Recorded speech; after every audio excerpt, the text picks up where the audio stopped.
Hey guys, SMUK Stories here. SMUK stands for Some Messed Up Kids Stories. And I've been trying to motivate myself to start YouTube for a while now. A friend of mine, Armadillo, you should definitely go check him out, started doing this. And to be honest, I've kind of always wanted to do a storytime channel. I tried a gaming channel, but I didn't really have anything that made me stand out from other popular gamers, I had a pretty average sense of humor. I didn't have any crazy popular I don't know, Vanoss Gaming or Raccoon Eggs or whoever as a friend that I could possibly let me be in one of his videos and give me some, I don't know, some fame from that. So I got to thinking, what could I do on YouTube that would stand out and no one, it's just something they haven't seen before. I'm not talking about storytime channels, I'm talking about the stories that I have to offer. The stories I have to offer are unique to me and nobody else can really tell the stories that I got. So here I am, and the story I'm going to be telling today for my first YouTube video is called On the Run. The title will make sense closer to the end of the story, but a little rundown before we start is me and some friends were really bored one night, decided to do some pretty stupid shit, got caught, police were involved, and things weren't pretty. Now, I want to start the story off in the middle of the night, probably 1 a.m.-ish. We were really bored, we were watching movies on Netflix, and after a while that gets pretty boring. We tried playing video games, try to find something to entertain ourselves, but we all collectively really wanted to do something that was engaging. So we decided to go to the shopping center that was relatively close by to the person's house we were staying at. Now there was 3 people. There's Michael, the owner of the house, there was Trevor, and there was Bill, 2 friends of mine. It took a little bit of convincing to get Michael to agree to this, but Trevor and Bill were very persistent, along with I, on convincing him. We eventually start making our way down over to the shopping center. Obviously, I can't give you a name due to location purposes, but that doesn't really matter. We start making our way over to the shopping center, and nothing really special happens on the way. It was a little eerie, it was dark, it was really quiet, no cars were on the road, even though it's really busy during the day. But again, nothing crazy happened, so that's that.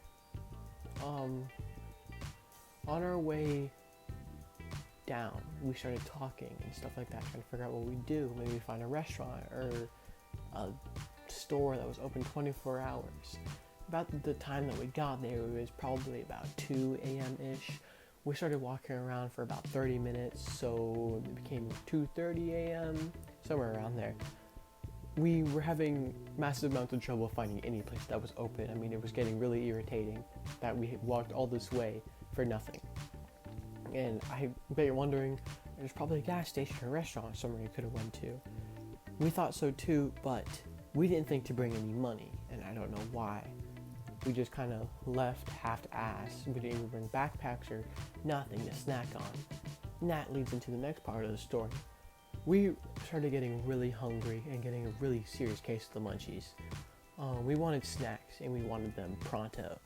So we start looking around to see if there's any grocery stores or somewhere, gas station, maybe we can, shoplift a little bit, get some stuff to eat, and just kind of make our way back home.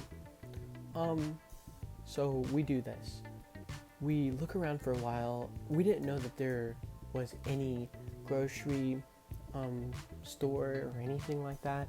But then again, the part that we were in, we weren't really familiar with. So we just kind of looked around and we found a Safeway. Trevor and Bill thought it was closed, but Michael and I really wanted to check it out because we were really hungry. Eventually, Trevor was like, oh yes, you know what, this place looks open, the lights are on, let's go. The only thing that we thought was kind of weird that it was pretty barren, so we didn't think it would really be open. There was like 2 cars, and we thought those were like, I don't know, janitors or something. So we moved over to the Safeway, which is the grocery store it was. It was said on the door, open 24 hours. So we walk in, we realize there's only 2 employees there, 1 man and 1 girl. We start walking around and we start goofing off in there, being a little sus, but not really.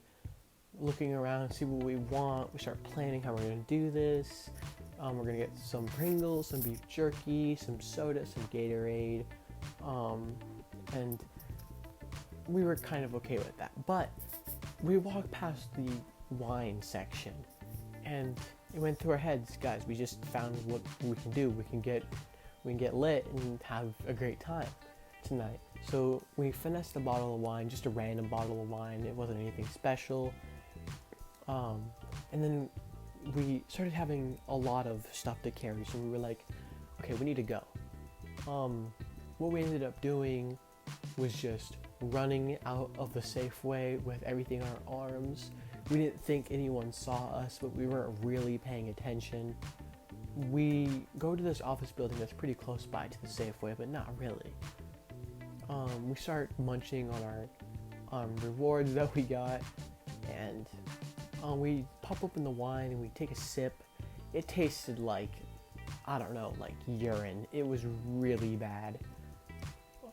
So me and Trevor were like, we need to get another thing of wine, because me and Trevor were probably the ones who were the most excited about this.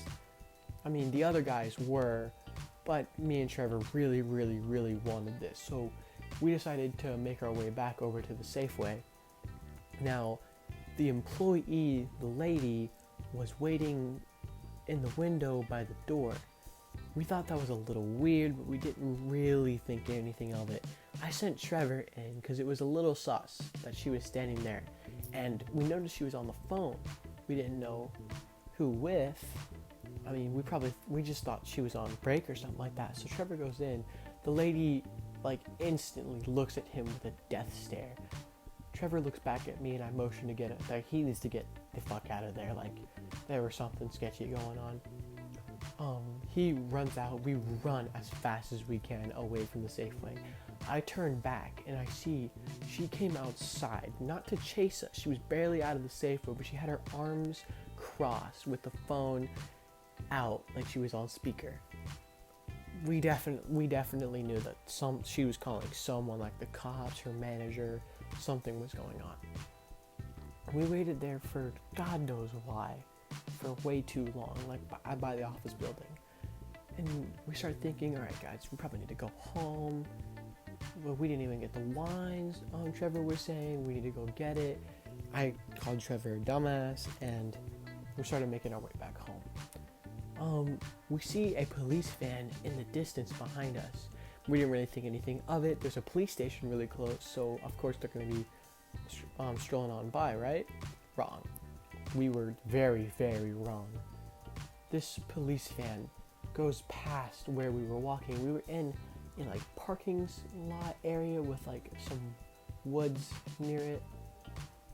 The cop pulls in to the parking lot right where we were standing, and adrenaline just kicks in.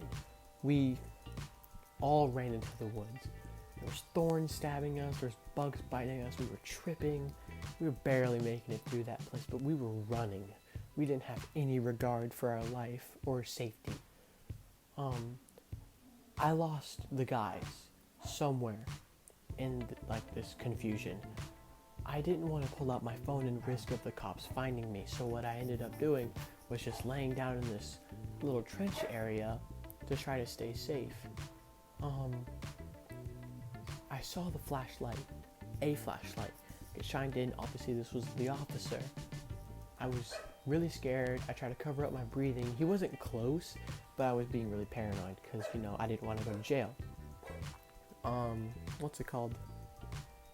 The flashlight goes off, and I can kind of sort of hear the van start moving, like it was being turned on and stuff like that. I thought my friends got caught. So I pulled out my phone, I texted them. Turns out they dipped so fast without me. But I wasn't really offended. That's what I would have done if I would have thought about it.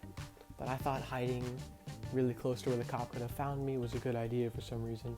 So I text them, we meet back up with each other. We start laughing about this whole experience that we almost got thrown in jail or something like that. And we're really glad that we dodged a bullet here. We ended up going back home, and that was that. Just another crazy story to tell people, I guess. So that's all there really is. I hope you enjoyed my first video, and I'm glad I finally convinced myself to make this. I'll see you guys in the next one. Peace out.